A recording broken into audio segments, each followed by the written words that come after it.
வணக்கம் மாணவர்களே, இன்றைக்கி நாம் இந்த வீடியோவில் இப்போ என்ன பார்க்க போகிறோம்னா 10ஆம் வகுப்பு பயிற்சி 1.3 இருக்கக்கூடிய 7வது கணக்கு தான் பார்க்க போகிறோம். 24 சென்டிமீட்டர் பக்க அளவுள்ள சதுர வடிவ துண்டிலிருந்து 4 மூலைகளிலும் சம அளவுள்ள சதுரங்களை வெட்டி படம் 1.17 உள்ளவாறு மேல்புறம் திறந்த ஒரு பெட்டி செய்யப்படுகிறது. இந்த பெட்டியின் கன அளவு V எனில் Vஐ Xஇன் சார்பாக குறிப்பிடுக. இங்கே பாருங்கள், என்ன பண்ணியிருக்காங்கன்னா ஒரு சதுரம் கொடுத்துருக்காங்க. அந்த சதுரத்தில் என்ன பண்ணியிருக்காங்க, 24 சென்டிமீட்டர், அதாவது அதோட பக்கம் வந்து எவ்வளோ இருக்குன்னா ஒவ்வொரு பக்கமும் 24 சென்டிமீட்டர் இருக்குன்னு சொல்லியிருக்காங்க. சரிங்களா, 24 சென்டிமீட்டர் பக்க அளவில் சதுர வடிவத்தில் 4 மூலைகளும் சம அளவில் சதுரங்களை வெட்டி மேல்புறம் திறந்த மாதிரி ஒரு பெட்டி செய்யப்படுகிறது. அதோட கன அளவு V எனில் Vஐ Xஇன் சார்பாக குறிப்பிடுக. இதோ நம்மளுக்கு படம் கொடுத்துருக்காங்க. சரிங்களா, கொடுத்துருக்காங்க. இந்த 4 புறம் திறந்தவாறு இங்கே வந்து ஒரு சதுரம் கொடுத்துருக்காங்க. இதோட கன அளவு Vனா அதோட சார்பு வந்து கண்டுபிடிக்க சொல்லியிருக்காங்க. இங்கே பாருங்க, நம்மளுக்கு இங்கே X ஈக்குவல் என்ன கொடுத்துருக்காங்க, 24 மைனஸ் 2x. சரிங்களா, என்ன கொடுத்துருக்காங்க, நீளம் வந்து 24 மைனஸ் 2x சொல்லிட்டு நம்மளுக்கு இந்த படத்தில் கொடுத்துருக்காங்க. ஏன்னா Vஐ Xஇன் சார்பாக குறிப்பிடுகன்னு சொல்லியிருக்காங்களே, அதனால 24 இங்கே வந்து நம்மளுக்கு படத்தில் கொடுத்துருக்காங்க. இதை வந்து நீளமாக நாம் எடுத்துக்க போகிறோம். இதை வச்சு இந்த சம் எப்படி சால்வ் பண்ணுறதுன்னு சொல்லிட்டு பார்க்கலாம் வாங்க. நம்மளுக்கு நீளம் என்ன கொடுத்துருக்காங்க, நீளம் வந்து என்னது, லெங்த் ஈக்குவல் என்ன கொடுத்துருக்காங்க, 24 மைனஸ் 2x. நீளம் அதே தான், அகலமும் அதுவாக தான் இருக்கும். சரிங்களா, அகலம் வந்து breadth equal to 24 minus 2x. Height மட்டும்தான் நம்மளுக்கு தெரியாது. சரிங்களா, ஹைட்டு மட்டும் நம்ம என்னன்னு வச்சுக்கிறோம், எக்ஸ்ன்னு சொல்லிட்டு வச்சுக்கிறோம். இப்போ நம்ம சதுரத்து இருக்கு இல்லையா, சதுரத்தோட கன அளவு என்ன சொல்லுங்க, என்ன நம்ம கொடுத்துருக்காங்க,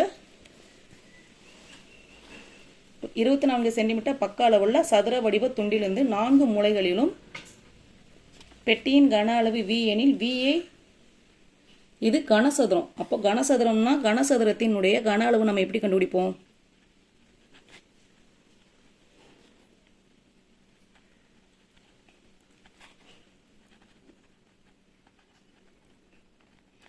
length into breadth into height. சரிங்களா, அப்போது நம்ம என்ன பண்ண போகிறோம், எல்லாத்தையும் மல்டிப்ளை பண்ண போகிறோம். 24 minus 2x into 24 minus 2x into X. மூணையுமே வந்து என்ன பண்ண போகிறோம், நம்ம மல்டிப்ளை பண்ண போகிறோம். இப்போ நம்ம முதல்ல என்ன பண்ண போகிறோம், இந்த 24ஐயும் மல்டிப்ளை பண்ண போகிறோம். 24ஐயும் மல்டிப்ளை பண்ணால் நம்மளுக்கு என்ன கிடைக்கும், 576 கிடைக்கும். அதுக்கப்புறம் 24ஐயும் 2xஐயும் மல்டிப்ளை பண்ணால் நம்மளுக்கு என்ன கிடைக்கும், மைனஸ் 48x. அதுக்கப்புறம் 2x வச்சு 24 பண்ணோம்னா என்ன கிடைக்கும், மைனஸ் 48x. அதுக்கப்புறம் 2x மல்டிப்ளை பண்ணால் கிடைக்கும் என்ன கிடைக்கும், minus into minus plus 4x square. அப்புறம் அந்த எக்ஸை வந்து அப்படியே வச்சுக்க போகிறோம். அடுத்து என்ன பண்ண போகிறோம், இந்த எக்ஸை வந்து என்ன பண்ண போகிறோம், உள்ளே கொண்டு வர போகிறோம். எல்லாத்துக்கும் என்ன பண்ண போகிறோம், எக்ஸை உள்ளே கொண்டு வரோம். அப்போது 576x minus 48x square minus 48x square plus 4x cube. இதை என்ன பண்ண போகிறோம், ஆர்டர் படி எடுத்து எழுத போகிறோம். சரிங்களா, வரிசையாக எடுத்து நம்ம எழுத போகிறோம். இப்போ என்ன எழுதலாம், இங்கே 4x கியூப் ஸ்கொயரில் என்ன இருக்குது, minus 48x minus 48x square. இப்போது ரெண்டையும் கூட்டினோம்னா என்ன கிடைக்கும், மைனஸ் 96x ஸ்கொயர்.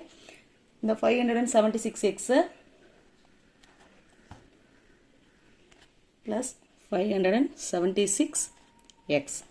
ஓகேங்களா, ஆர்டர் இப்படி வரிசையாக வந்து எடுத்து எழுதுகிறோம். இதுதான் வந்து நம்மளுக்கு கனசதுரத்தின் கன அளவு.